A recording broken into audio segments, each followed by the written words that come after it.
आज हम करते हैं कुछ नेक्स्ट कॉन्सेप्ट क्लियर, जैसे कि हम हमेशा करते हैं। प्रीवियस ईयर का क्वेश्चन लेते हैं और उसके साथ ही कॉन्सेप्ट क्लियर करते हैं, क्योंकि जिस तरीके से हम ये नोट्स कर रहे हैं ना, इस तरीके से आप कभी याद नहीं। अगर आप सिंपली बुक से पढ़ोगे या कहीं से पढ़ोगे तो आपके छोटे कॉन्सेप्ट हमेशा छूट ही जाते हैं। हमें क्वेश्चन से पता चलता है क्वेश्चन किस तरीके से बनेगा और क्या कॉन्सेप्ट पूछा जाएगा। तो चलिए स्टार्ट करते हैं। वीडियो कंप्लीट देखा करो, अच्छी लगे तो लाइक कर दिया करो, नहीं लगे तो कोई बात नहीं, लेकिन कंप्लीट जरूर देखा, क्योंकि इसमें आपके अगर 7-8 क्वेश्चन भी हैं ना, मैं कहती हूँ आपके 40-50 कॉन्सेप्ट तो ऐसे ही क्लियर हो जाते हैं। तो फिर आप ये करो, मैं इससे क्वेश्चन के साथ ही अगर हम करें तो बेस्ट होता है। तो चलिए स्टार्ट करते हैं। मैच लिस्ट और लिस्ट 2, ये क्वेश्चन है हमारा 2023 में आया हुआ। ऑप्शन थे हमारे पास शास्त्रज, वार्ता, काव्य, अनविक्सिम की ये ऑप्शन, और इसके साइड में जो ऑप्शन है हमारे पास लिस्ट 2 में वो है logic, learn discipline, agriculture, trade, commerce and animal husbandry, imaginative and creative literature. आज मैंने किसी का आंसर नहीं लिखा। आप नीचे मैं आपकी एक्सप्लेनेशन आपको बताऊंगी, आप उसके अकॉर्डिंग आप अपना आंसर देखना, और अगर आपको सही लगे तो प्लीज़ मुझे इसका आंसर कमेंट बॉक्स में जरूर लिख के बताना। तो शास्त्रार्थ क्या होता है, मैं सिर्फ आपको एक्सप्लेनेशन बताऊंगी, ठीक है। उसके अकॉर्डिंग आपको अपना आंसर अपने आप मिल जाएगा। शास्त्रार्थ क्या होता है कि systematic and theoretical knowledge of a particular subject. Example Dharmashastra, Arthashastra. अगर हम कहें शास्त्रार्थ are systematic treatises or bodies of knowledge in ancient Indian tradition. They explain the principles, rules, method and theories of particular subject.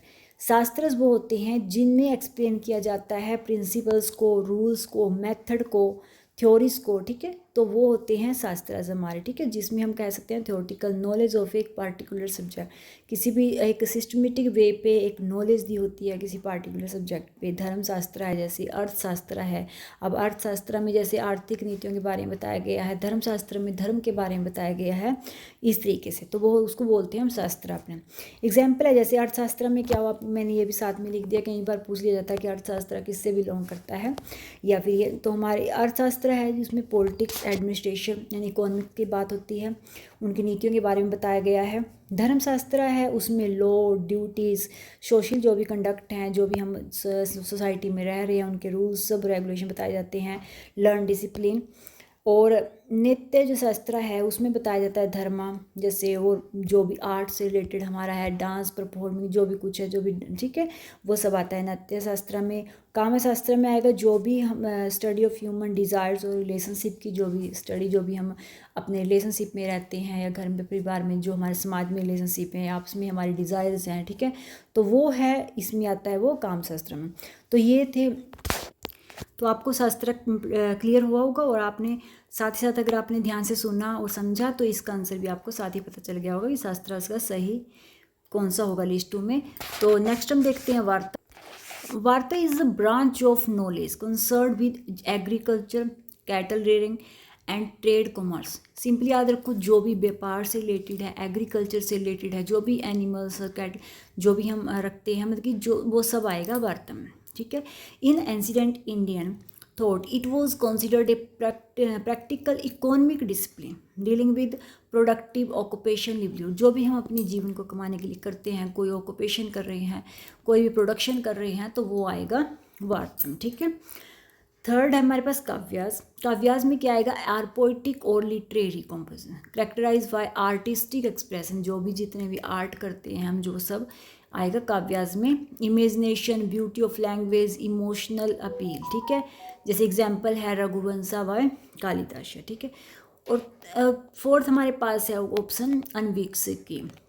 ये क्या है, the discipline of critical inquiry, reasoning, logical and philosophical investigation. जिसमें भी बात होएगी logic की, तर्क की, इन्वेस्टिगेशन की, रीजनिंग की, वो आएगा अनविकसित में। And in ancient Indian thought it was associated with the examination of ideas through reason and logical analysis, ठीक है। जो मतलब कि किससे जुड़ा हुआ है, आप सिंपली आता है रीजन से और लॉजिकल एनालिसिस से। और अगर आप शॉर्ट टर्म में इसको याद रखना चाहो कि आप हमेशा के लिए, पर एक बात है, मैं हाथ से रिटर्न में नोट लिखती हूँ, आप मानोगे नहीं मुझे कितना टाइम लगता है इन नोट्स को लिखने में।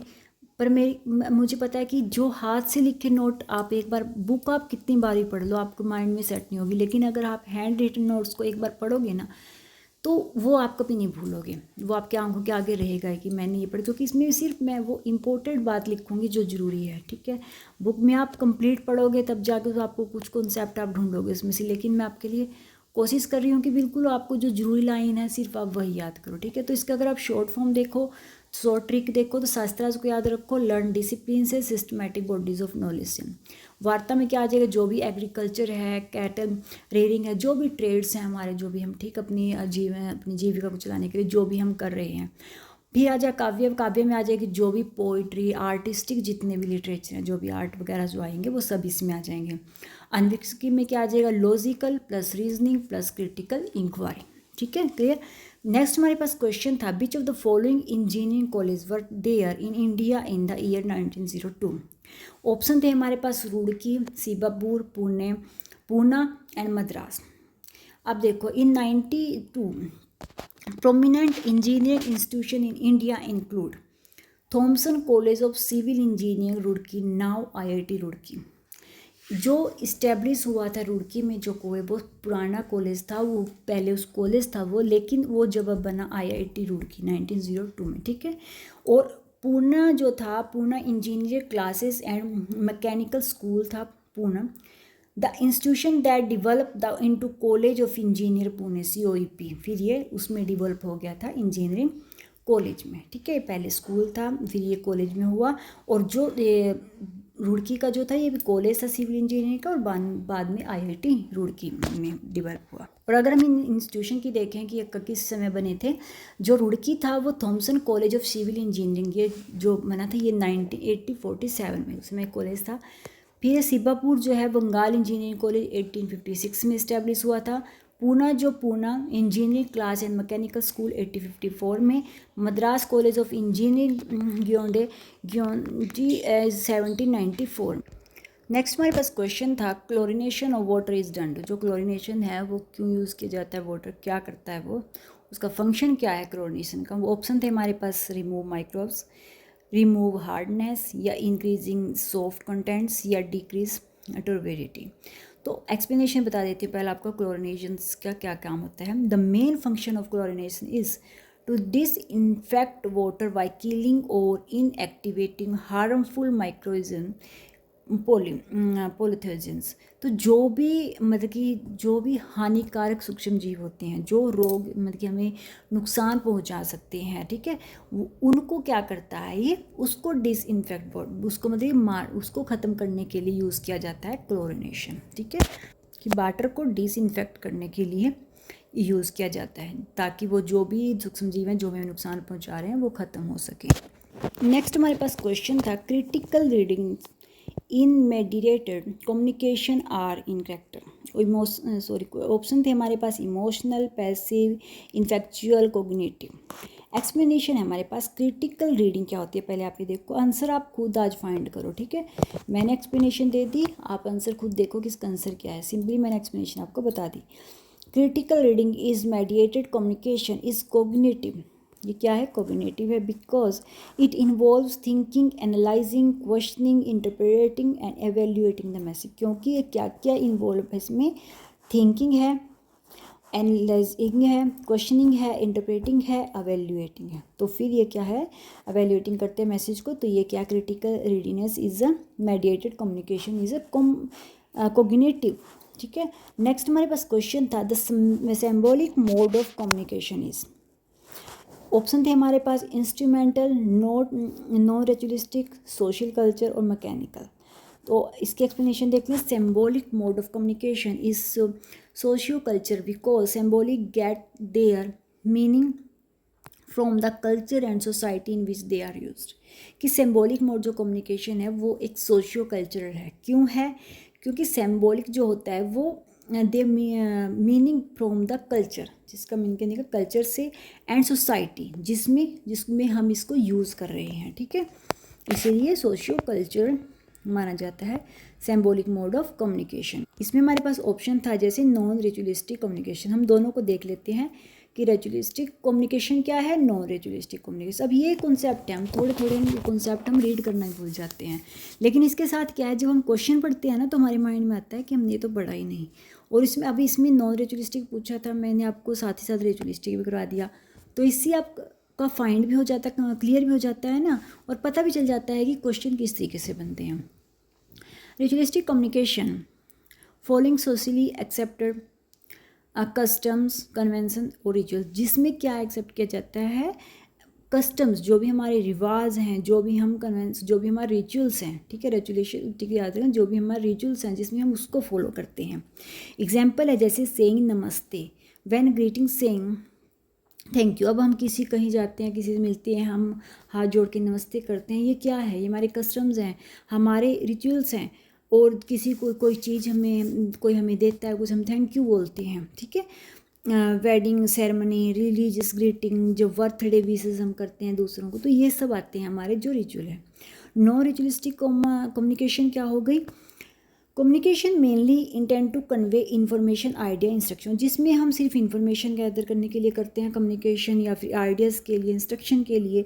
जैसे टीचर पढ़ाते हैं, teacher explaining a concept, giving direction, sending A study relation message, asking for information, ठीक है। जहाँ पर इन्फॉर्मेशन या हम कुछ भी जान इंस्ट्रक्शन के लिए कर रहे हैं कम्युनिकेशन, वो होती है नॉन रिचुअलिस्टिक। और जिसमें अपने अपने रिचुअल्स फॉलो कर रहे हैं, हम अपने कस्टम्स फॉलो कर रहे हैं, वो होती है रिचुअलिस्टिक कम्युनिकेशन। तो de Saussure labelled language as a technical code है, या फिर प्रोफ्यूजन ऑफ साइंस है, या वेरिएबलिज्म है, या मैक्रो जर्नलिज्म है।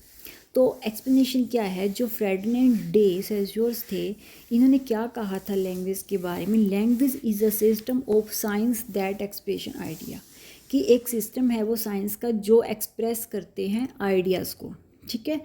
तो अकॉर्डिंग टू हिम, उनके अनुसार a linguistic science has two parts, की दो पार्ट्स होते हैं लिंग्विस्टिक साइंस के हमारे, एक होता है सिग्निफायर, एक होता है सिग्निफाइड। सिग्निफायर में क्या आएगा, the sound, image and form में वर्ड की, ठीक है, कोई भी साउंड या इमेज हो या वर्ड्स की कोई फॉर्म। सिग्निफाइड में क्या आएगा, द कॉन्सेप्ट और मीनिंग एसोसिएट भी, जिसमें कॉन्सेप्ट और मीनिंग हम एसोसिएट करते हैं, तो वो आते हैं। तो इसमें आप सिंपली समझ गए होंगे कि जो डी सेश्योर लेवल्ड लैंग्वेज है वो कौन सी होगी, प्रोफ्यूजन्स ऑफ साइंस। तो इन्होंने साइन लैंग्वेज की बात की है इसमें, ठीक है। इसमें एक ऑप्शन ये भी है टेक्निकल कोड, ये भी देख लेते हैं साथ में, वो टेक्निकल कोड क्या होते हैं। Technical code is a specialised set of words, symbols और expression used within particular profession, जो एक हम कह सकते हैं एक पार्टिकुलर प्रोफेशन में यूज, कुछ वर्ड्स ऐसे होते हैं ना जो एक पार्टिकुलर प्रोफेशन में, अब हम किस चीज़ की स्टडी कर रहे हैं, हम एजुकेशन की या हम यूजीसी नेट के करें, तो इसमें अगर हम जैसे हमारा कोई सब्जेक्ट है, मान लो मैं जो पढ़ाती हूँ, सेकंड जो सब्जेक्ट मैं पढ़ाती हूँ वो है पेपर 2 एजुकेशन का, तो जो एजुकेशन में यूज़ हो रहा है वर्ड, ठीक है, अगर वो आप साइंस में यूज़ कर सकते हो। मैं अगर पेडागोजी एंड्रागोजी पढ़ रही हूँ तो दूसरा साइंस वाला तो उसको समझेगा नहीं, क्योंकि वो मेरे सब्जेक्ट के अकॉर्डिंग, मेरे पार्टिकुलर सब्जेक्ट के अकॉर्डिंग हम यूज़ कर रहे हैं। अब हम इसमें जितने भी हम थ्योरीज पढ़ते हैं, अपने टीचिंग एप्टीट्यूड में पढ़ रहे हैं, तो वो क्या है, वो हमारे सब्जेक्ट के अकॉर्डिंग है, ठीक है, वो उसको हम ही समझ सकते हैं, दूसरे को लगेगा, क्योंकि सबको अपना सही लगता है, वो उसको लगेगा कि पता नहीं क्या पढ़ रहे हैं, तो वो है। तो जो एक पार्टिकुलर सब्जेक्ट के लिए यूज़ होता है वो होता है टेक्निकल कोड। क्लियर। तो सब्जेक्ट और ये फील्ड में, किसी भी फील्ड में यूज़ लगा लो, किसी सब्जेक्ट में यूज़ कर लो, आप डॉक्टर की आप करोगे, डॉक्टर की स्टडी में अलग यूज़ होते हैं, ठीक है, डॉक्टर अलग यूज़ करते हैं, इंजीनियरिंग के वर्ड अलग होते हैं, तो वो है, सबके अपने होते हैं, ठीक है। It helps people in that field communicate precision manner, ठीक है, तो जो भी आपस में वो मैनेज करने के लिए वो आपस में यूज़ करते हैं। तो जैसे मेडिसिन में है, हाइपर टेंशन डायग्नोसिस होगी, ये सब यूज़ होते हैं वर्ड मेडिसिन में। आप कंप्यूटर में यूज़ होते हैं, जैसे कंप्यूटर साइंस में एल्गोरिथम, कंपाइलर, ये सब वर्ड उसमें यूज़ होते हैं। अब एजुकेशन जैसे हम पढ़ते हैं उसमें पेडागोजी, एंड्रागोजी, कोरिकुलम, तो वो हम पढ़ रहे हैं, ठीक है। अब एक ऑप्शन और था उसमें वर्बलिज्म्स। वर्बलिज्म क्या होता है, means the use of words on verbal expressions. देखो ये वर्ड हमें लगते हैं बिल्कुल इजी कि हाँ कुछ भी नहीं, लेकिन जिस समय हमें इसको डिफ़ाइन करना पड़ता है ना, तो हमें एक लाइन ध्यान में नहीं आती कि हम इसे डिफ़ाइन कैसे करें। और इसी डिफाइन में से क्वेश्चन बनता है हमेशा, ठीक है, क्योंकि हम इनकी डेफिनेशन कभी पढ़ते नहीं इनको कितना। अब हम प्रीवियस ईयर क्वेश्चन करते हैं ना, तो हम प्रीवियस ईयर में क्वेश्चन हमने किया, हमने सोचा हाँ इसका ये आंसर है, हमने याद करने से कभी हम कर नहीं सकते, ठीक है। जब हम उसको पढ़ेंगे ना, जब उसकी मीनिंग समझा, मीनिंग क्लियर होना चाहिए, तो फिर चाहे क्वेश्चन कैसे भी घूम के पूछ लिया, तो हम उसका आंसर दे सकते हैं। तो वर्बलिज्म का क्या हुआ मीन, यूज ऑफ वर्ड्स और verbal expression sometimes with more emphasis on word than on their actual meaning और प्रैक्टिकल। कई बार प्रैक्टिकल अंडरस्टैंडिंग कि इसमें क्या है, मेन जोर दिया जाता है वर्ड्स पे, कि चाहे कई बार ऐसा होता है कि अंडरस्टैंडिंग ही नहीं होती, कि हमने बस सिर्फ एग्जाम्पल से समझो कि मान लो जैसे ए स्टूडेंट है, memorise a definition word by for word but does not understand its meaning, that can be describe as verbalism. अब टीचर ने कोई काम दिया, कोई चीज़ याद करने को दी, कई बच्चे होते हैं जो रोट लर्निंग में इतने पक्के होते हैं कि वो रट्टा लगा लेते हैं, और कई बच्चों को होता है उसको समझना है, याद हो ना हो लेकिन उसको मीनिंग समझना है। तो जो रोट लर्निंग वाला होगा, जिस दिन मान लो टीचर को सिर्फ सुनना है, आपने याद किया ना किया, तो रोट लर्निंग वाला तो उसको रट्टा लगा के आ जाएगा, ठीक है। लेकिन एक बच्चा है जो समझ के करेगा, उसको तो मीनिंग क्लियर होना चाहिए, उसको याद हो ना हो, ठीक है, तो वो मीनिंग क्लियर करने पर जोर देगा। सुबह जब टीचर सुनेगी तो जिसने रट्टा लगाया रोट लर्निंग, वो तो एकदम से कर देगा। टीचर भी उस समय ये नहीं पूछे कि उससे कि आपको मीनिंग इसमें समझ में आया या नहीं आया, लेकिन उसकी प्रेज़ कर देगी। दूसरे को चाहे मीनिंग भी समझ आ रहा है, अगर वो नहीं सुनाएगा, ठीक है, जब उसको पूरा समझ में आ गई स्टोरी, लेकिन टीचर उसको प्रेज़ नहीं करेगी, ठीक है। ये है कि कहीं ये वर्बलिज्म में वो होता है जहाँ सिर्फ वर्ड्स को वैल्यू दी जा रही है, ये वैल्यू नहीं दी जा रही है कि वो चीज़ को समझ रहा है या नहीं समझ रहा है, ठीक है।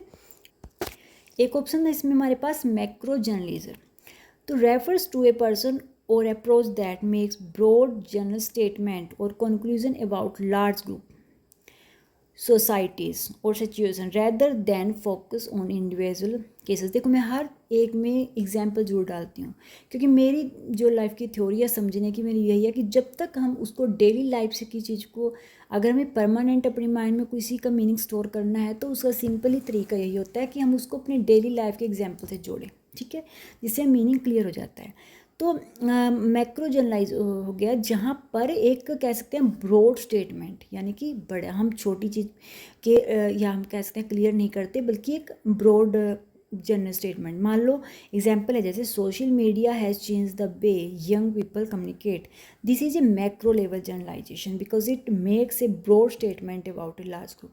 अब सोशल मीडिया पे एकदम से लार्ज ग्रुप जुड़ जाता है, ठीक है, तो वो है जहाँ पर बात हो रही है लार्ज ग्रुप की, ठीक है, ब्रॉड की, जहाँ पर ब्रॉड स्टेटमेंट, ये नहीं है कि कुछ थोड़े शब्दों में या फिर कुछ ही पर्सन तक पहुँच रही है, जहाँ पे ब्रॉड बात हो रही है, ठीक है, वो होती है मैक्रो। मैक्रो का मतलब ये होता है जहाँ पर बड़ा, ठीक है, बहुत बड़ी चीज़ पे हम बात कर रहे हैं।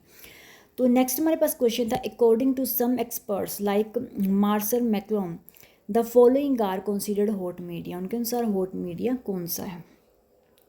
तो जो मार्शल मैक्लूम थे, इन्होंने जो मीडिया के बारे में बात की थी, इनको दो उसमें डिवाइड किया था इन्होंने, हॉट मीडिया में और कूल मीडिया में। कोई इन्होंने अप या डाउन की बात नहीं की थी इसमें, कौन सा बड़ा या कौन सा सही है कौन सा गलत है, सिर्फ एक कम्युनिकेशन की, या फिर हम जिससे जुड़ रहे हैं आपस में, जो हमारे इंट्रैक्शन हो रहे हैं वो किस तरीके से, किस में ज़्यादा हो रहा है कम हो रहा है, तो उसके बारे में उन्होंने बात की थी सिंपली। तो हमारे पास ऑप्शन थे टेलीफोन, टेलीविज़न, रेडियो, सिनेमा। और अब हम देखते हैं कि इसने हॉट मीडिया में कौन से इंक्लूड किए थे और जो कूल मीडिया है उसमें कौन से इंक्लूड किए थे।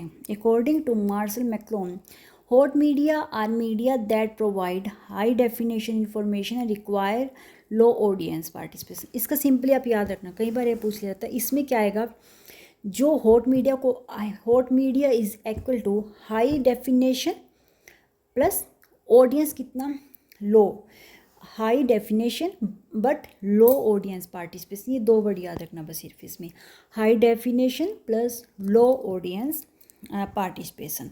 जैसे एग्जांपल है इसमें हॉट मीडिया में जो हमारे हैं, रेडियो हो गया, जैसे फिल्म्स हो गए, फोटोग्राफ्स हो गए, प्रिंटेड बुक्स हो गई, न्यूज़पेपर्स हो गई, लेक्चर्स हो गए, ठीक है। कूल मीडिया में क्या आएगा, इससे ऑपोजिट ध्यान रखना, cool media low definition plus high audience participation, उससे ऑपोजिट है। इसमें आ जाएंगे television, telephone, seminars, discussion, comics. तो this classification help explain how media influence human perceptions, communications and society. इसका सिर्फ क्लासिफिकेशन का ये इसका जो करने का वो था कि ये एक्सप्लेन करते हैं कि किस तरीके से इन्फ्लुएंस करता है मीडिया हमें ह्यूमन परसेप्शन को, कम्युनिकेशन को, सोसाइटी को। Which one of the McLuhan most important contribution to media society में इनका बहुत महत्वपूर्ण कंट्रीब्यूशन था। नेक्स्ट हमारे पास question the grand theory of social science operate at. देखो मेरा तरीका यही है कि मैं क्वेश्चन के साथ करूँ, अगर आपको अच्छा लगे तो प्लीज़ एक कमेंट तो कर दिया करो कि आपको सही लग रहे हैं नोट्स, नहीं लग रहे हैं। थोड़ा मैं भी मोटिवेट हो जाती हूँ, मुझे भी पता चले कि मैं मेहनत कर रही हूँ, ये आपको अच्छा लग रहा है या नहीं लग रहा है। देखो मैं मानती हूँ कि मुझे कोई बहुत अच्छी एक्सप्लेनेशन करनी नहीं आती, लेकिन अगर आप मेरी आवाज़ बंद करके भी इसको पढ़ोगे ना तो आप देखोगे बिल्कुल ईजी नोट्स आपके लिए तैयार किए हुए हैं।